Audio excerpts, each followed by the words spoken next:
Boa noite. Boa noite a todos de novo. O pessoal tá entrando, capítulo 29. Isso aí. Faltam só mais duas Só segunda-feira pra gente acabar. Aham. Começamos essas lives em dezembro. Desde então a gente fez quase todas as segundas-feiras. Eu acho que a gente só pulou duas. Pulou duas, foi isso.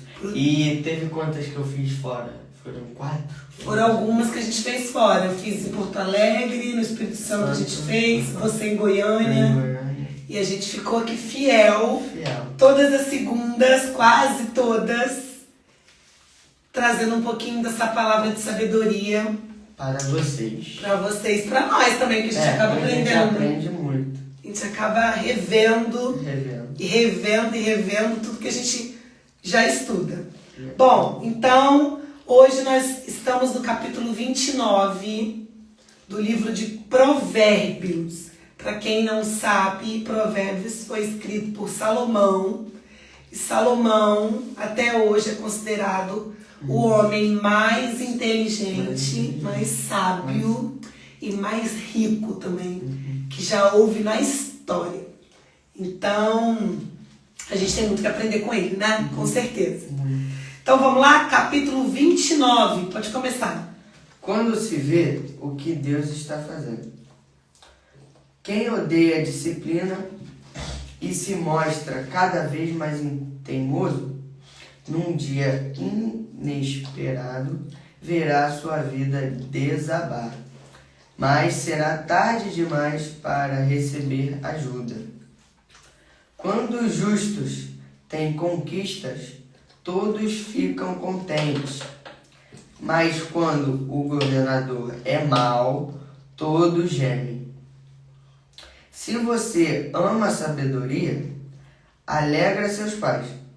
Mas se andar com prostitutas, perderá a confiança deles. O líder que julga corretamente gera estabilidade. O líder aproveitador deixa um rastro de devastação.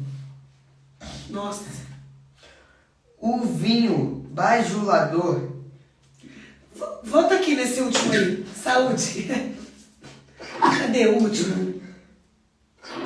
Do líder que julga corretamente? O líder que julga corretamente gera estabilidade. O líder aproveitador deixa um rastro de devastação. Então, se a liderança está sendo boa, aqui a gente vê que existe uma estabilidade, né? Em todas as áreas. E se o líder não está sendo bom, a gente vê aí devastação. Isso serve para tudo, tá, gente? Tanto para política, quando a gente está falando de liderança, pode ser o líder de um povo, pode ser líder de uma casa, líder de uma empresa. Então, serve para tudo. Pode continuar? O vinho bajulador está tramando. Cuidado, ele está planejando tirar vantagem de você. Os perversos caem na própria armadilha. Os justos fogem. E felizes escapam para o outro lado. Os de coração bondoso compreendem o que é ser pobre. O cruel não faz a menor ideia.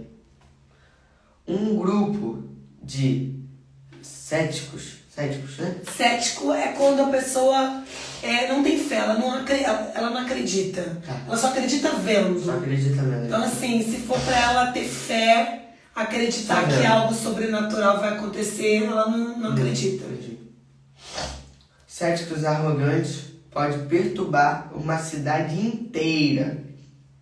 Um grupo de sábios pode acalmar a população.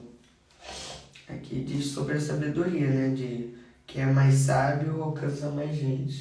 E nesse caso aí, a sabedoria está muito ligada à fé. Isso. Porque ele faz uma comparação ao cético, que pode criar tumulto. E o sábio, ele pode trazer calmaria. Porque o sábio vai trazer palavras palavras positivas, palavras proféticas. Vai ficar tudo bem. E ele não fala isso da boca para fora. Ele sabe que vai ficar tudo bem. Porque ele tem uma fé, entendeu? O sábio que tenta dialogar com o insensato só consegue desprezo e sarcasmo com o seu esforço. Os assassinos odeiam as pessoas honestas, mas as pessoas de bem as encorajam. Oh, yes. O insensato faz o que quer, o sábio pondera com calma. Aqui ele está falando bastante sobre o sábio e o insensato, né? Como sempre comparando. Quando o líder dá ouvidos a fofocas maliciosas, todos os trabalhadores são contagiados pelo mal. E por isso que é importante o líder ser sábio, para não dar ouvido a essas coisas. Porque o líder ele tem que estar com a cabeça sã, ele tem que ter discernimento, porque senão ele compromete todo um povo, né? Como eu já falei uma vez aqui do vídeo que eu vi, que quem é inteligente pode cair num buraco e vai achar uma solução para voltar. Se ele for um líder, todos vão cair no buraco com ele. Se ele for um sábio, ele nunca cairá. Ele não cai Nunca cairá. Os pobres e seus ofensores têm pelo menos uma coisa em comum. Ambos podem ver, podem enxergar e um presente do eterno. A liderança conquista respeito e autoridade. Quando os pobres e os que não têm voz são tratados com imparcialidade. Então ele também fala bastante sobre a liderança. Tá falando muito hoje sobre líder. E sobre sábio, sobre insensato, né? Porque tem tudo a ver. Um líder, ele nunca pode ser burro e insensato. Um líder tem que ser sábio. Porque se ele for insensato, prejudica muita gente. Ele não vai nem ser considerado um líder. Vai ser considerado às vezes chega numa liderança pessoas que não estão preparadas, entendeu? Acontece muito isso. Tá. A disciplina sábia transmite sabedoria. Um exemplo, só para te dar um exemplo. Quantas pessoas se tornam pais e mães sem estar pronto e preparado? Muitas.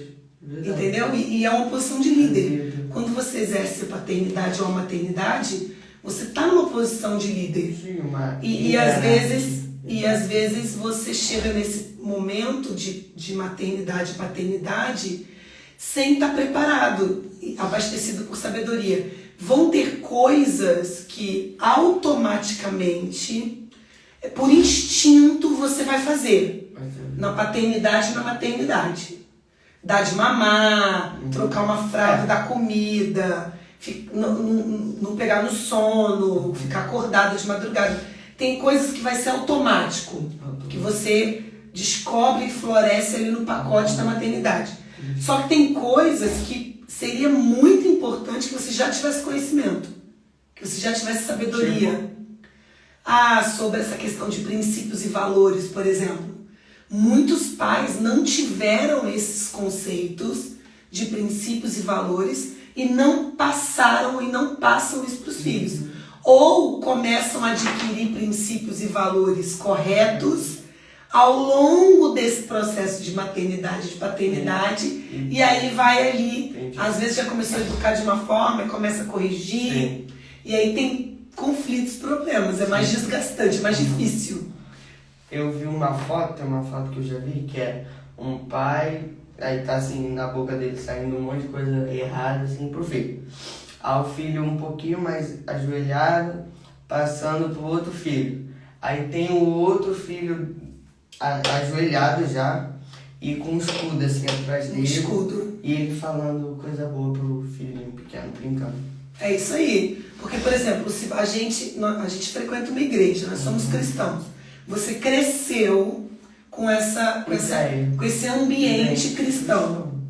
Aí, quando a gente pega uma criança, um menino da sua idade, um adolescente, que tem um lar mais conturbado, desajustado, disfuncional, que não tem Cristo, que não tem Deus na família, Não é diferente? É.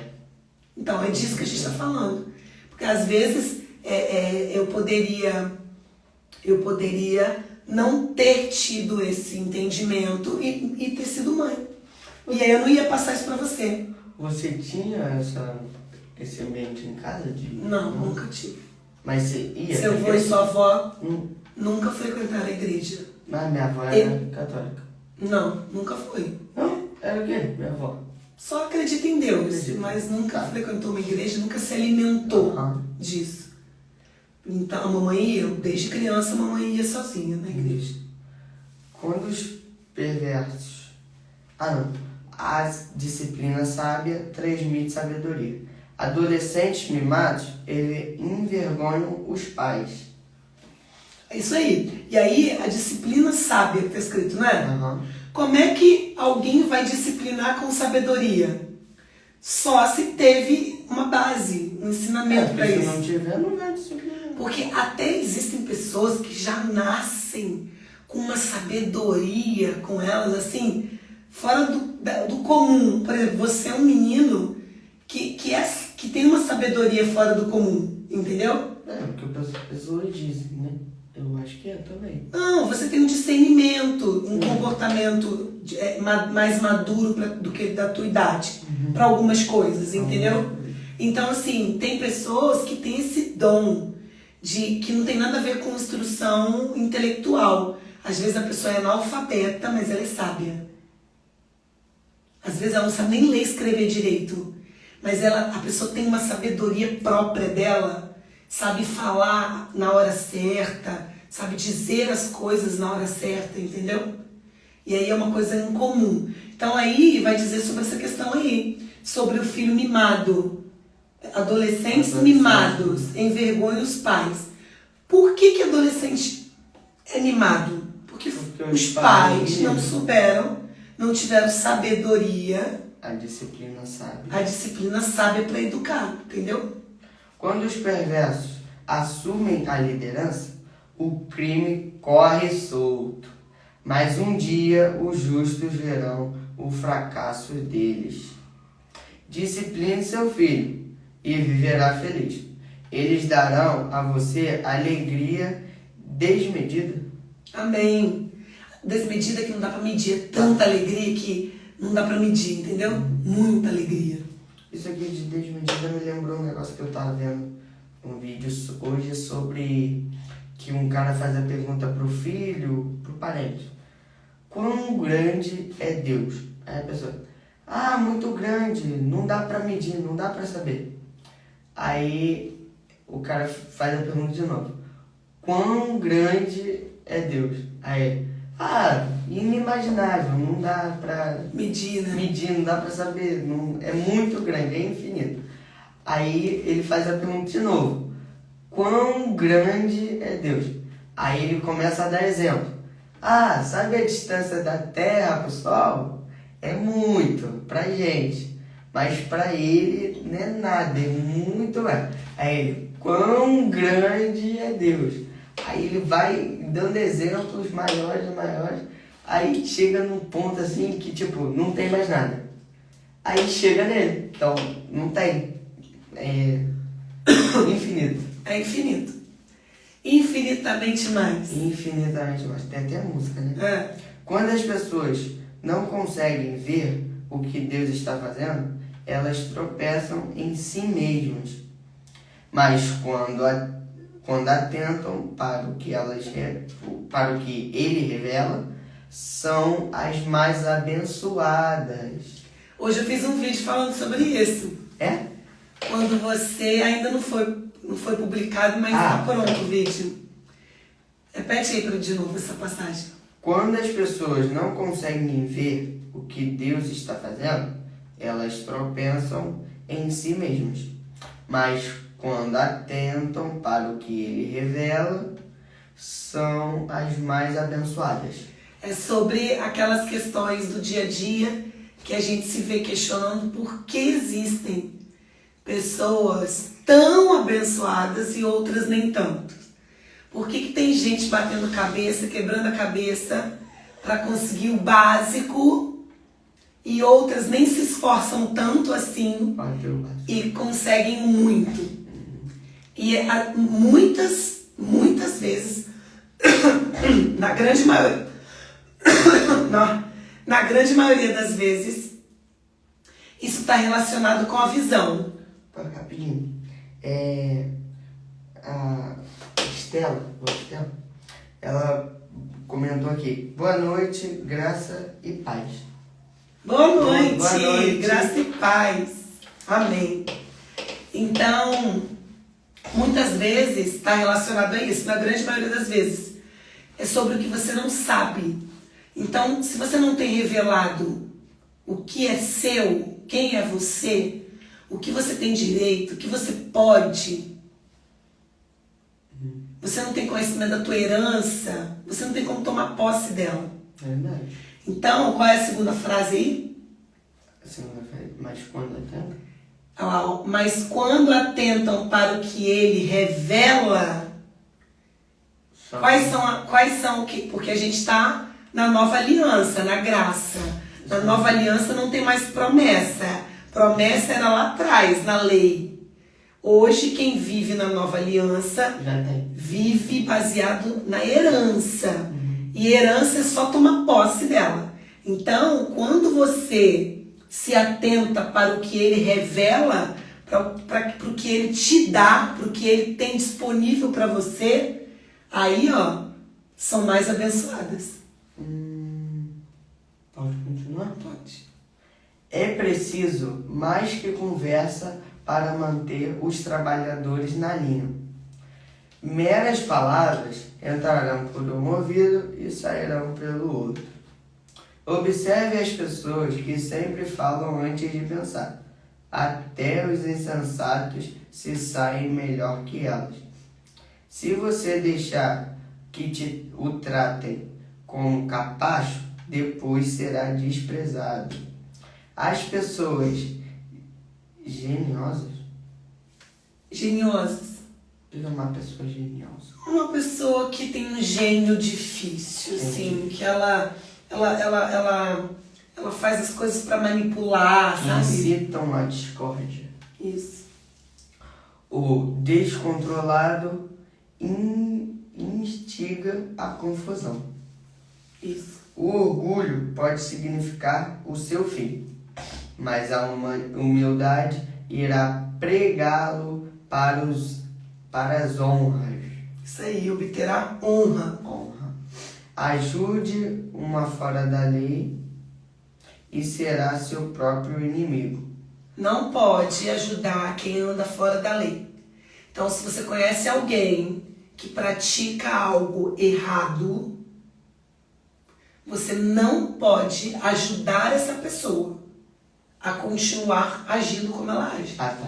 Então, você pode ajudá-la para sair daquilo, para ela parar de fazer aquilo. Mas, por exemplo, a pessoa roubou algo e pediu para você guardar para ela. Não. Você não pode, entendeu? Então, assim, hoje tem muitas coisas que as pessoas às vezes compactuam com o erro do outro, né? Pra tentar ajudar. Às vezes é pra tirar vantagem. Mas a gente sabe, né? Principalmente quem é adulto sabe que não há ajuda nenhuma em você colaborar com o que o outro tá fazendo de errado. É verdade. Pode continuar.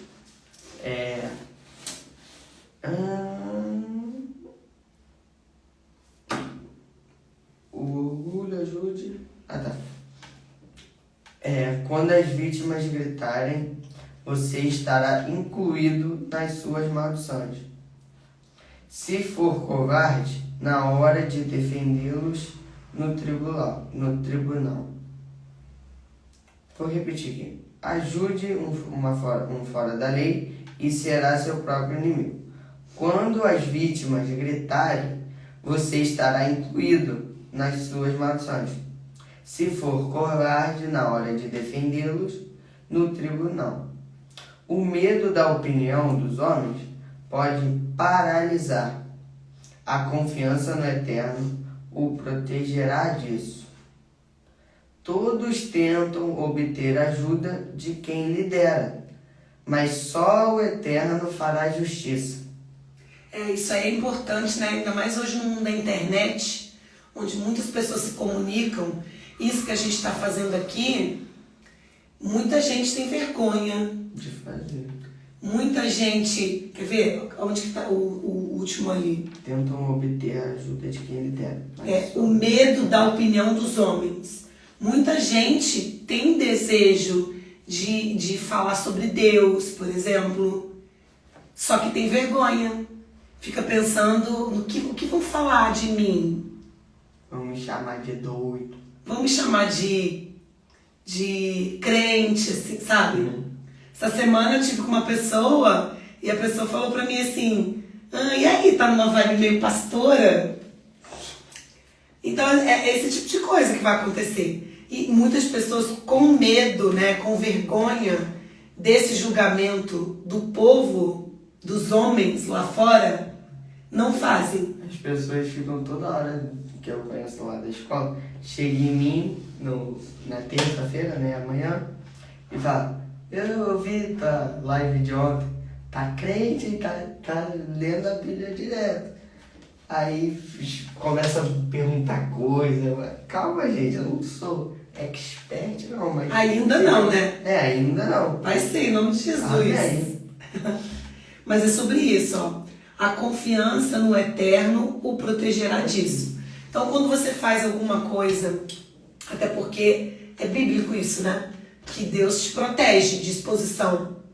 Então, Ele nunca vai te deixar passar vergonha, sabe? Pastor, kkk, doido é ótimo. Então, as pessoas têm disso, de julgar, de achar que a pessoa tá ficando meio maluco, agora só fala em Deus. Agora tá espiritualizando tudo. Agora tudo é Jesus, entendeu? Agora tudo é Bíblia. Então existe esse julgamento e o medo desse julgamento. E aí muitas pessoas paralisam, não confiam em Deus e se calam. Os justos não podem suportar o mal deliberado. Os perversos não podem aceitar a bondade. Isso aí, ficou esperando Porque aqui eu comentar. Vou repetir rapidinho. Os justos não podem suportar o mal deliberado. O que está querendo dizer aí? Sim. A gente já leu isso lá atrás. Já. Que a gente não pode aceitar que um culpado seja inocentado e o inocente culpado. A mesma coisa é aí. Então, o justo não pode aceitar nenhuma atitude injusta. E da mesma forma, aqueles que são injustos, os perversos, eles não toleram justiça. Então, quando a bondade, eles não gostam desse assunto de bondade, sabe? Não é com eles isso. Porque eles gostam de coisas perversas. Então é muito importante. Gostam do mal deliberado. É muito importante que a gente tenha esse entendimento, porque isso está muito relacionado com o seu nível de tolerância e o quanto você se enxerga merecedor, nível de merecimento. Então, às vezes a gente pensa o seguinte: cara, eu gostaria de estar num ambiente mais justo.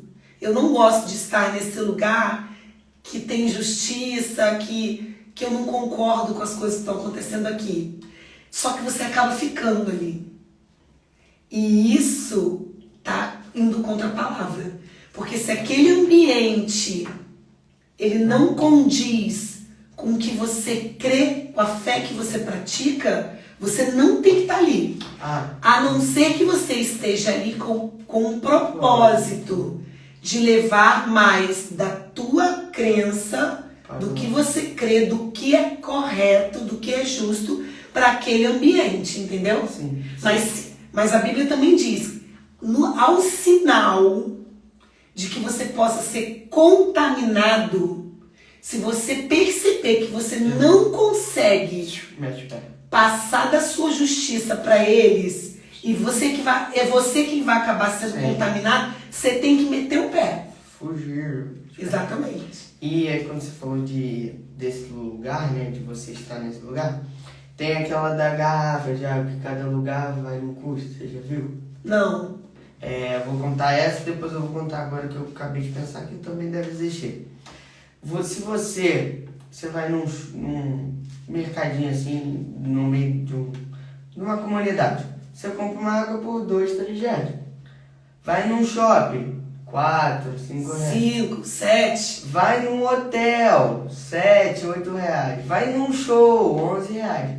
Então, isso pode ser com a gente. Dependendo do lugar que você está, você vai ser mais valorizado. Só que como aqui diz sobre o ao contrário, o lugar, não você. Então, se você está num lugar que é de pouco valor, tem uma grande chance de você se desvalorizar do que você valorizar e as outras pessoas, né, também. Então, quando você vai para quando você está com propósito para ir naquele lugar, você devia estar antes num lugar valorizado para chegar no lugar. Para se encher de valor. Aí é o que a gente fala sobre a questão da igreja. Por que ter uma igreja para ir? Por que frequentar uma igreja? Para isso. Para se alimentar, para se valorizar, para se fortalecer. Isso que a gente faz em casa, de estudar a Bíblia, também é uma forma da gente se fortalecer. Mas no ambiente da igreja, onde todo mundo está, pelo menos a grande maioria, está fluindo boas energias, aqueles louvores maravilhosos, você volta com a carga toda. Então você está pronto, naquele momento, de às vezes visitar um ambiente, de estar num ambiente com muitas dependentes de drogas, por exemplo, de levar uma palavra, de tentar fortalecer a vida de alguém que está ali, um morador de rua. Porque se você estiver enfraquecido e você vai num lugar desse, você vai se enfraquecer. Você se enfraquece mais ainda. Você falou aí da igreja, né? Como o Fraga já falou. Você pode tentar achar. Ele falou de tentar achar Deus. Lembra que ele falou? Tenta achar Deus Não vai ser igual achar Deus na igreja. Não, Deus está em todos os lugares. Ele é onipresente, onisciente, onipotente. O Fraga falou. Ele está em todos os lugares. Mas se você quer ouvir Deus, falar com Deus, sentir fortemente a presença dele, um ambiente propício para isso é a igreja, né? Lembrei, de academia. Lembra que ele deu o exemplo da academia? Não lembro. Ele falou, se você quer treinar em casa, não tem equipamento em casa. Agora, você até treina, mas não é treino. Igual na academia. Então dá pra você falar com Deus em casa? Dá. Claro que dá. Mas não é a mesma coisa que na igreja. Não é a mesma coisa que na igreja. A não ser quando você já esteja num nível de espiritualidade sinistro, né? E aí você, cara, tu tá ali expert, com Wi-Fi conectado 24 horas por dia. E faz 6G. 5G, 6G. Então é o nosso sonho, é o nosso propósito. É aumentar essa conexão e de sentir a presença dele forte em qualquer lugar, né? A gente caminha para isso, em nome de Jesus. Amém. Muito bom! Muito Tá bom. aqui hoje, foi muito rapidinho, Foi. gente. 30 minutinhos. 30 minutos. Vamos fazer a ceia? Vamos fazer assim. Quem tá assistindo a gente, se quiser participar, pegar um copinho de água. Você fez uma bolinha aqui com o miolo do pão? Ó, pega um pedacinho de pão. Não, é pão mesmo. Aqui, Pão. Pega um pão, mas você deu uma amassada aqui, né? Sim. Porque senão tava esfarelando.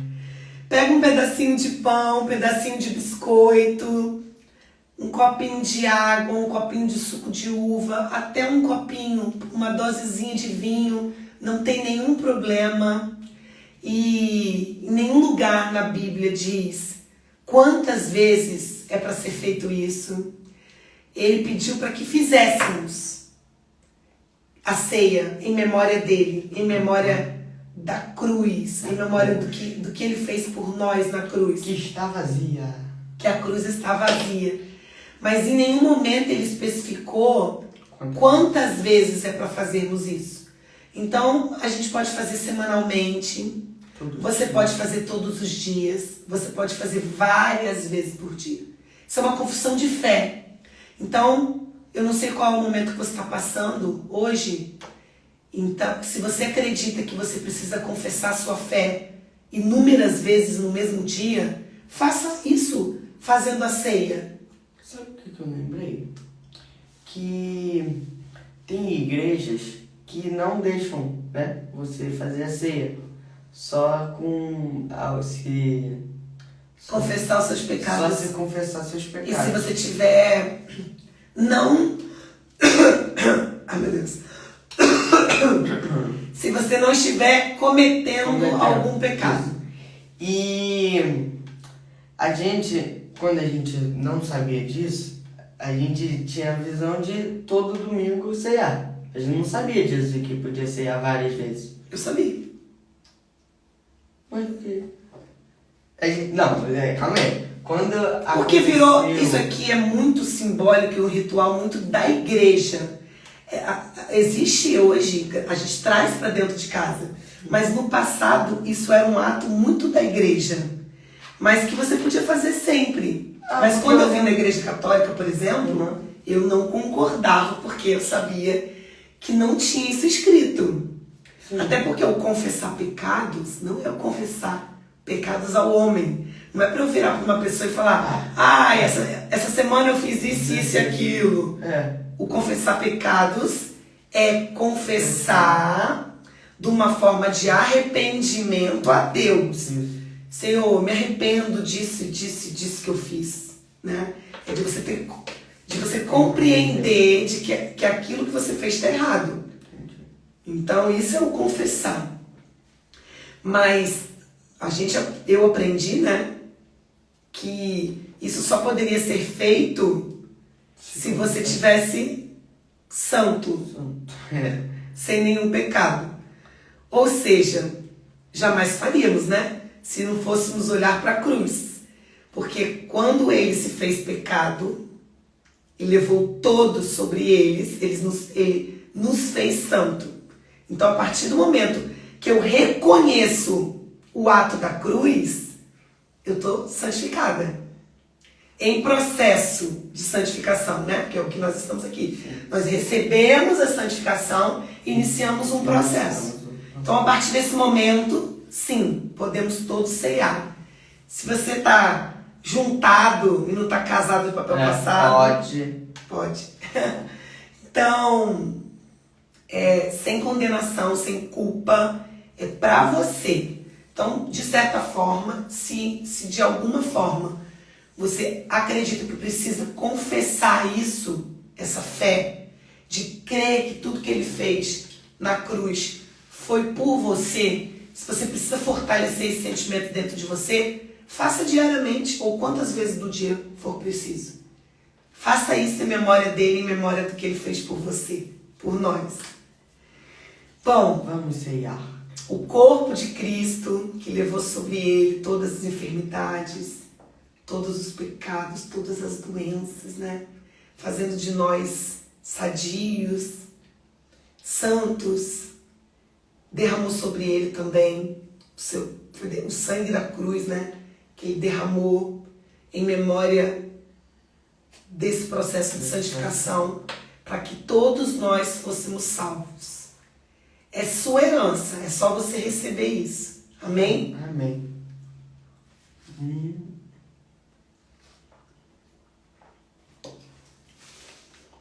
Nossa.